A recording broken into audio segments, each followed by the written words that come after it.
नमस्कार केमन आছেন সবাই তনু রান্নাঘরের নতুন একটি ভিডিওর সাথে সকলকে স্বাগত জানাই। আজ আমি দেখাবো ডিম ভাপা কারি। প্রথমে আমি 4টে হাঁসের ডিম নিয়ে নিয়েছিলাম। 4টে ডিমের মধ্যে 3টে ডিম ভালো আর একটা খারাপ বেরিয়েছে, যার জন্য আমি পরে আরও 3টে মুরগির ডিম নিয়ে নিয়েছি। আপনারা চাইলে যে কোনো এক ধরনের ডিম দিয়ে এটা খুব সহজে বানিয়ে নিতে পারেন। তো যেইটার মধ্যে আমি ভাপাতে দেব সেইটাতে আমি 1 চামচ মতন তেল খুব ভালো করে ব্রাশ করে রেখে দিচ্ছি। তারপরে আমি এখানে একটা বাটি নিয়ে নিয়েছি। বাটির মধ্যে 3টে হাঁসের ডিম 3টে মুরগির ডিম আমি এটাতে নিয়ে নেব। তারপরে খুব ভালো করে এটাকে ফেটাবো ভাপাতে দেওয়ার জন্য।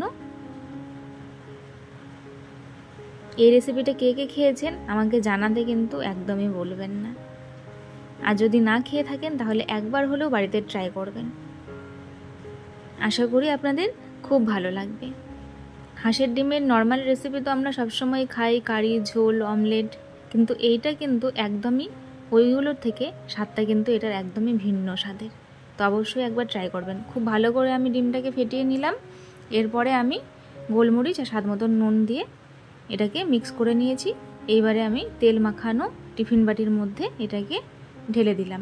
ঢাকনাটা এবারে আমি বন্ধ করে কড়াইয়ের মধ্যে 15 থেকে 20 মিনিট মতন আমি এটাকে খুব সুন্দর করে ভাপিয়ে নেব। ডিমটাকে আমি স্ট্যান্ডের ওপরে খুব ভালো করে বসিয়ে দিয়েছি। এবার আমি ঢাকা দিয়ে দেব 15 থেকে 20 মিনিটের জন্য। ডিমটা আমার ভাপানো হয়ে গেছে, আমি ঢাকাটা তুলে নিয়েছি। এবারে আমি টিফিন কৌটোটাও তুলে নেব। তার আগে দেখিয়ে দিই ভাপানোটা কতটা সুন্দর হয়েছে। তো এরপরে আমি কী কী মশলা নিয়েছি সেটা দেখিয়ে দেব। নিয়েছি ধনেপাতা কুচি, 1 ইঞ্চি মতন আদা, একটা বড় পেঁয়াজ কুচি, 4 থেকে 5টা কাঁচা লঙ্কা, 1 চামচ মতন রসুন, সাথে নিয়েছি একটা টমেটো। আর ডিমের মধ্যে আমি যেহেতু আলু দিয়ে কারি করব সেই জন্য আমি এখানে ভালো করে পিস করে আমি এখানে কিছুটা আলু নিয়ে নিয়েছি। তো ডিমটা এবারে ঠান্ডা হয়ে গেছে। এবারে আমি নিজের ইচ্ছে মতন পিস করে নিলাম। আপনারা চাইলে মিডিয়াম, বড়, ছোট যেমন ইচ্ছে তেমনভাবে রাখতে পারেন। আমি এটাকে মিডিয়ামভাবে পিস করে নিয়েছি।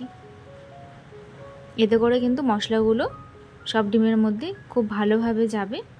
তার মাঝখানে আমি দেখিয়ে দিলাম মশলাটা আমি পেস্ট করে নিচ্ছি। তো এবারে কড়াই বসিয়ে দিয়ে কড়াইয়ে 4 চামচ মতন তেল দিয়ে আমি এখানে ডিমটা দিয়ে দিলাম। জাস্ট 2 মিনিট মতন এপিট ওপিট করে হালকা লাল করে আমি ডিমটাকে ভেজে তুলে নেব। সকলের কাছে অনুরোধ রইল, যদি আমার ভিডিওগুলো ভালো লেগে থাকে তাহলে অবশ্যই আমার চ্যানেলটিকে সাবস্ক্রাইব করবেন। তারপরে বেল নোটিফিকেশানটি অন করে দেবেন পাশে থাকা, এতে করে আমার ভিডিওর নোটিফিকেশান সবার আগে পেয়ে যাবেন। অবশ্যই আমাকে সাপোর্ট করবেন। এরপরে আপনারা নতুন কী ভিডিও দেখতে চান অবশ্যই আমাকে জানাবেন। আমি আমার সাধ্য মতন চেষ্টা করব রান্না করে দেখানোর। তো ডিমটা আমার খুব ভালো করে দুই পাশে ভাজা হয়ে গেছে। আমি ডিমটাকে তুলে নিচ্ছি। আমার এখানে আরও 2 চামচ মতন তেল রয়েছে। সেই তেলের মধ্যে আমি এবারে টুকরো করে কেটে রাখা আলুটাকেও ভেজে নেব হালকা লালচে করে। আপনারা চাইলে ডিমটা দিয়ে শুধু কারি করে নিতে পারেন, আবার আলু দিয়েও করতে পারেন। দুটোর একটু 2 রকমের স্বাদ হবে, তবে অবশ্যই একবার ট্রাই করে দেখবেন। তো আলুটা আমার ভাজা হয়ে গেছে। আলুর মধ্যে একটু নুন একটু হলুদ দিয়ে আমি ভেজে নিয়েছি। এরপরে আমি এখানে আরও 3 চামচ মতন তেল অ্যাড করে দিলাম। একটা শুকনো লঙ্কা, একটা তেজপাতা, 1 চামচ মতন দিয়ে দিয়েছি আমি জিরে ফোড়নে। তারপরে আমি একটুখানি চিনি দিয়ে দিলাম ফ্লেভারের জন্য। এরপরে আমি পেস্ট করে রাখা মশলাটা দিয়ে দিলাম। তার মধ্যে 1 চামচ ধনে, 1 চামচ জিরে, 1 চামচ হলুদ গুঁড়ো, স্বাদ মতন নুন, আর সাথে কালারের জন্য কাশ্মীরি লঙ্কার গুঁড়ো আমি এখানে দিয়ে দিলাম। মশলাটাকে আমি খুব ভালো করে কষিয়ে নেব।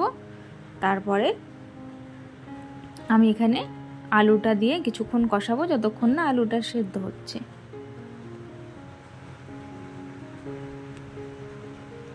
দেখুন মশলাটা আমার মোটামুটি কষানো হয়ে গেছে। এবারে আলুটা দিয়ে এর সাথে হাফ গ্লাস মতন জল আমি অ্যাড করে দিলাম।